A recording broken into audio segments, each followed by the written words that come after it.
Hi, my name's Noel. I'm a psychotherapist. Welcome to my YouTube channel. Do subscribe while you're here. If you're watching this video on my website and you want them sent to you on a regular basis without any effort to find them, just enter your details into my contact page and I'll ping them over to you as I make them. Today's video is about how to help your teenage kids, but all your kids really, but it's focused on teen kids I suppose because of the sort of emotional psychological changes they're going through, how to sort of buffer them and protect them, give them resilience against things like depression and anxiety. We know a lot about this subject. It always surprises me how that information doesn't get out very often to parents who need it the most. So I hope this is useful. I'm going to keep it pretty straightforward and directive about how to sort of reduce the risk of your teens at school from developing depression and anxiety, so which are the most common forms of mental illness. So how do you do that? It's very practical and very straightforward. It won't be a guarantee if there's some underlying issues, genetic issues in your child. It won't be a guarantee against that, but it will certainly reduce any severity of any sort of long-term mental health problems that your child might have. So what are the strategies you can use? One is about thinking about how you parent in a very direct way in terms of how you provide support and warmth to your child within appropriate boundaries. I'll put links to the studies that I mentioned on the website, so do go and check them out if you want to see the evidence base for what I'm saying. But we do know that providing a secure base for a child, what we call a secure base in attachment theory, is really, really important in terms of buffering against all sorts of mental health problems. And that includes severe and enduring ones. But in particular depression and anxiety, your child having what they consider a safe space in which to exist, relational space in which to exist, with appropriate boundaries, of course. So if the child is bringing chaos into your home, you may need to think about how you sort of manage that and have appropriate boundaries on that, and they may need time out of the home or in their room, etc. But the essential point here is to provide an emotionally supportive and warm environment in which your child feels able to tell you what's going on for them, where you ask open questions rather than closed questions, where you seek to understand what your child is going through rather than correct them all the time, where you display empathy and emotional openness. So those types of things form bonding chemicals within our brains. It's a sort of neuroscience fact. Stress hormones, giving them a hard time or giving yourself a hard time, giving the family a hard time, will also produce, oddly, a form of bonding. And it's a form of bonding you don't want. But using empathy and open and support type questions and approaches will produce a chemical called oxytocin, which I talk about a lot in the videos, which produce a more sort of loving type bonding and trusting type bonding, and encourage a further growth of social connection, which is the sort of one of the other things I want to talk about, which is encouraging your teen to have strong social connections and understanding the importance of peer support for them. You can't control who they hang out with, but it's very important to think about it. Think about it in terms of who you might invite back into the house, for example.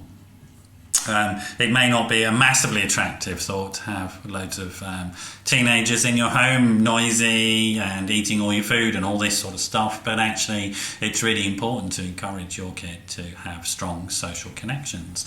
We're social animals. The notion of resilience is the idea that we are buffered against life's knocks. Is directly related to the number of healthy relationships that anyone has in their life. The more people around you that you have that are supportive and kind and understanding and insightful and empathetic to you, the stronger you are. It's that simple. So encouraging those types of behaviours and discouraging your teen from sort of isolating in their room. I mean, I know it's difficult with all this computer stuff and the online stuff and social media obsessions that a lot of people have, including young people.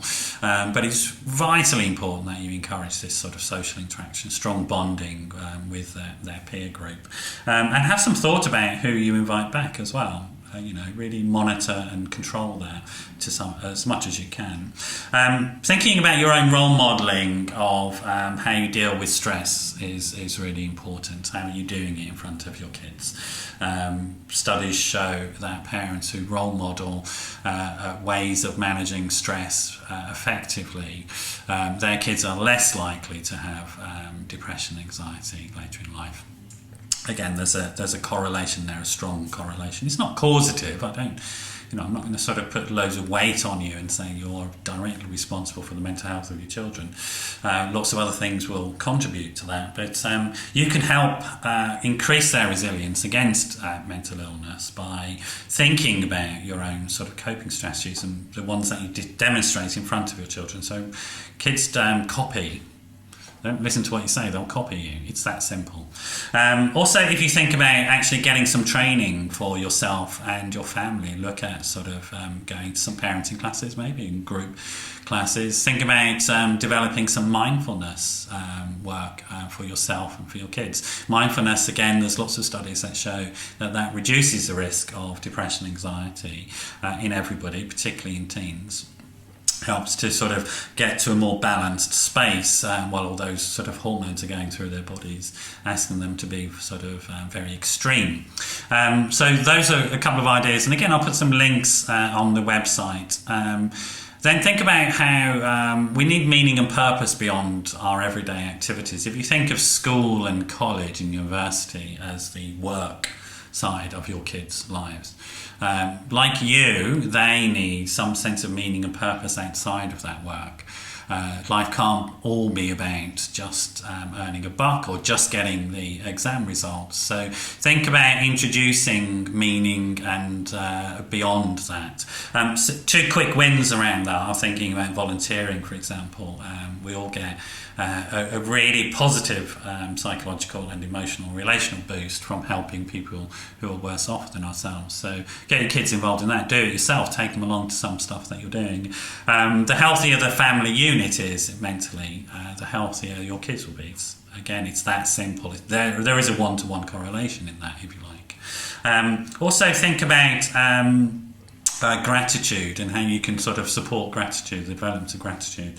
Again, role modelling it is a very, very strong way of doing it, demonstrating that you're very grateful for things in life.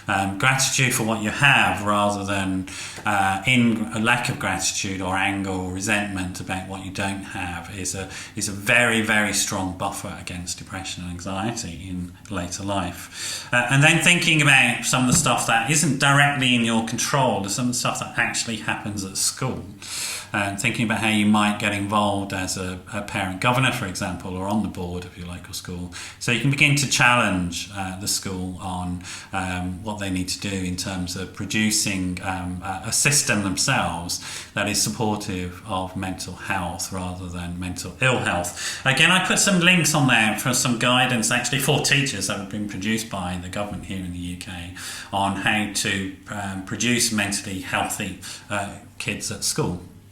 It's a bit technical, but I think you might find it interesting and useful. I'm not assuming anything about your level of knowledge. Many of you will be professionals, many of you have a lot of knowledge about this, and some people don't.